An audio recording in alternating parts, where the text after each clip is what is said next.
All right, sit down, shut up. Here's the power rankings. Fuck you guys. At number 10, Kevin. I know, that might be a shocker. But Toilet Bowl Jackson Pollock is right. My God. Kittle's on IR. Justin Fields is out. Justin Jefferson just lost his quarterback. DJ Moore is getting outproduced by Rome Odunze. There's just not a lot to be excited about here. Speaking of DJ Moore, by the way, interesting decision to start Caleb Williams, but not his primary receiver. Kevin, your team is averaging 74 points a game, is in a fucking tailspin right now. Of course, it is a long season. It's just 2 games. So lots of time remains to make moves and get your roster right. But as of right now, it does look a lot like a poop painting. At number 9, down 3 spots from last week, is Tim. As it turns out, if Josh Allen doesn't score 39 fucking points, Tim's team doesn't score many points. Genty hasn't had much room to run. Marion Hampton looked like he kind of got benched at the end of the game after he fumbled at the very end. And now Najee's playing. Like, that's disgusting.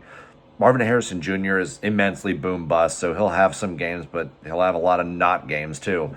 Devonta Smith is hardly getting targeted in like the most run-heavy offense since like the 80s, and Matthew Golden seems like an afterthought in the Packers offense. Now, I still think this team has a lot of potential, but I also remember saying this a lot last year. Tim scored a good bit several times last year, but couldn't string wins together as often as he needed to. And I just worry that that's going to be the story again this year. Maybe it will, maybe it won't. At number 8, at number 8 is Dan, 2 spots from last week. Also, Dan, don't tell me to put you at 9. Fuck you. I'm putting you at 8 just so I don't have to put you at 9 because you told me to. Piece of shit. Anyway, Harvey and Charbonnet looked like shit last week. Just when people were asking if those two had surpassed Ramondre and Ken Walker, those two looked excellent, while the 2 backs on Dan's team floundered about and scored like a couple of points. Seeing Monty back in the lineup now is always encouraging, plus the pass catchers on this roster are quite good. Dak and Lamb are always dangerous, so this is still a respectable team despite a very lackluster start. At number 7, we have Grant in the same spot as last week. Okay, so maybe, last week I said Mark Andrews is going to have better games going forward. And maybe I was 100% fucking wrong about that. Also, Bill doesn't seem quite equipped for the NFL just yet, but he's fast as shit. So one read option, broken play would make his whole week, just like Anal does.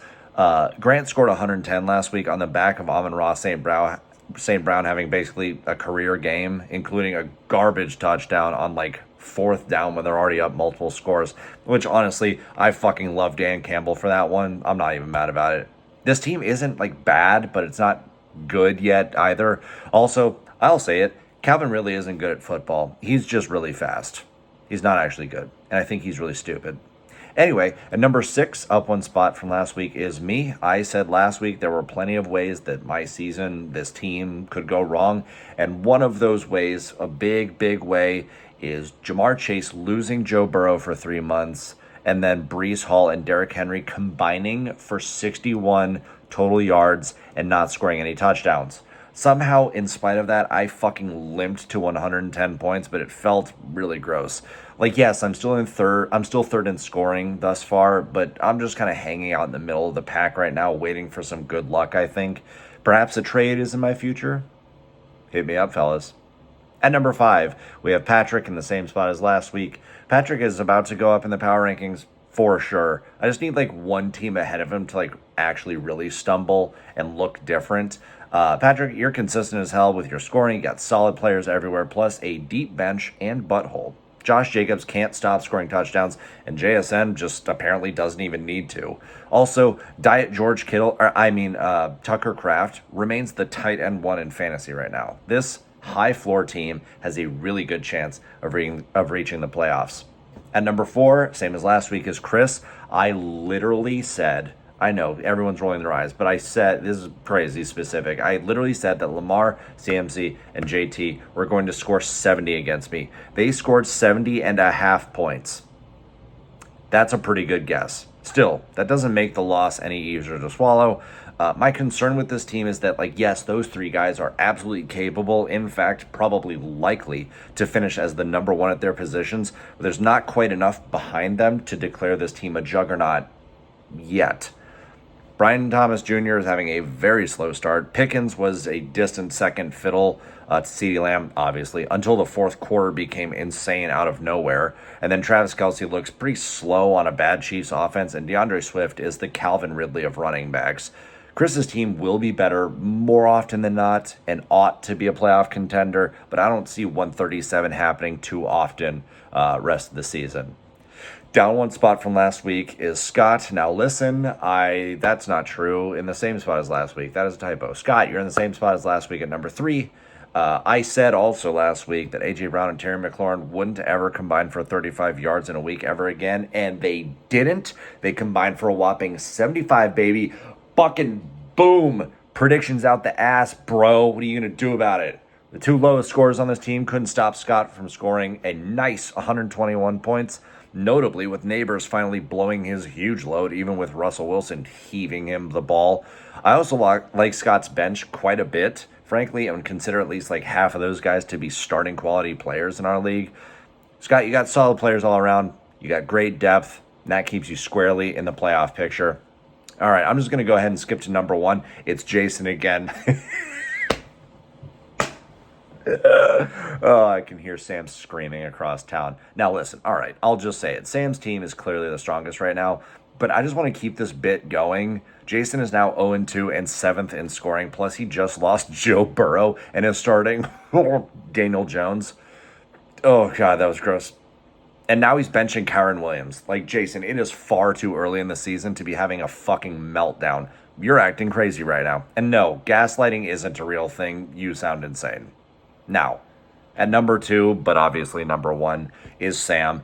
Not only this roster deeper than Tim's throat, but Sam has real star power, like kind of all over the roster. Welcome back to the playoff conversation, Sam. It's been a fucking while, but glad you can make it nonetheless. Now, our upcoming matchups. Firstly, we've got me against Kevin. I do not love my team, but frankly, I think Kevin is hurting a little worse. Plus, Jamar Chase just went for like 1 billion yards last week with Jake fucking Browning, so hopefully that continues. I don't love playing the Higgins brothers back-to-back because I feel like they feed off each other. Like, so there's some weird Higgins cult, which honestly I think most of us would join if we could, so I digress. Next, we have Dan against Jason.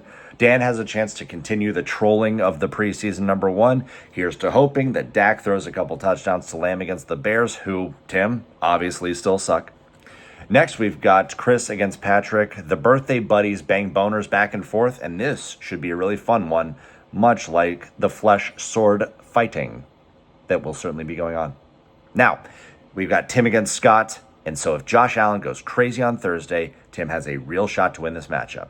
If Josh Allen does not put up 30 points, it's probably going to be Scott. Come on now. I'm a poet, and I didn't even have any idea. That's how it goes, right? The last matchup is Sam against Grant. Grant's falling to 0-3. Let's all say it together. First to worst. First to worst. First to worst. Anyway, guys, that'll do it for this week's recap. Good luck to everyone except Kevin, and go fuck yourselves.